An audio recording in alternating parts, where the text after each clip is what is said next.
this time. These locking wheel nuts are the ones you find on the Fords. So they'll come with a socket where you've got little metal inserts just like that fit on top of the locker. But obviously if you've lost this locker and you've got this nut on the vehicle, then I'm going to show you how you can get it off. The first thing I want to do is show you an example of what not to do. I did try was hitting a socket onto the end of the locker. So where you've got the little round shape here, I did try beating just a bog standard, I think it was a 20mm socket or something onto that. But here's what happens if you do that. You just shear the top of it off. So if you get any ideas to beat a socket onto the top of it, I can tell you right now, don't do it because it won't work.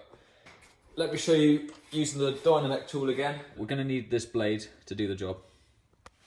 With this one, if I give you a close-up, what we're going to try and do, the goal here, is to actually cut into the locker, because you can see there it doesn't fit onto the edge. You're actually going to cut right into it. It's fairly soft metal with these edges until we get a good grip of it, and then we can use the impact driver to get it off. Right, so here we go.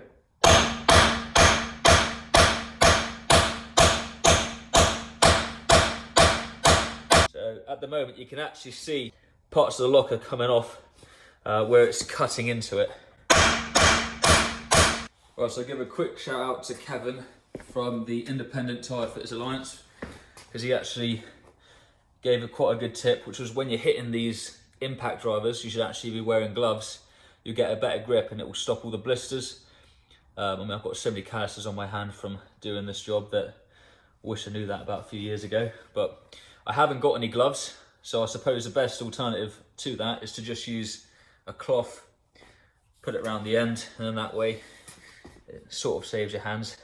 But thank you for that tip, I appreciate that.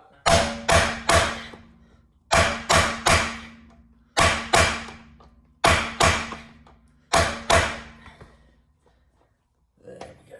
In an ideal situation, if a garage does torque these up properly, that's how the process should go. If you do happen to find though it is over tightened, I would recommend watching my other video, the sort of latter 5 minutes of it, because that shows you how I would go about removing a particularly tight locking wheel nut. Here you go, let's get a close up. So you can see there, as I was saying about these little sharp bits, they actually cut through the outer disc of the locker, and as you're rotating it, looks more so this one, this is obvious, you can see how it almost stops right on the ridge, and that's how you get your grip on the locker. But I would say the trick to this really is to hit it in as much as you can before you start trying to use the impact driver, because like I say, you've got to break through the collar first before you can start thinking about undoing the nut. So there you go, that's how I'd remove a locking wheel nut from a Ford.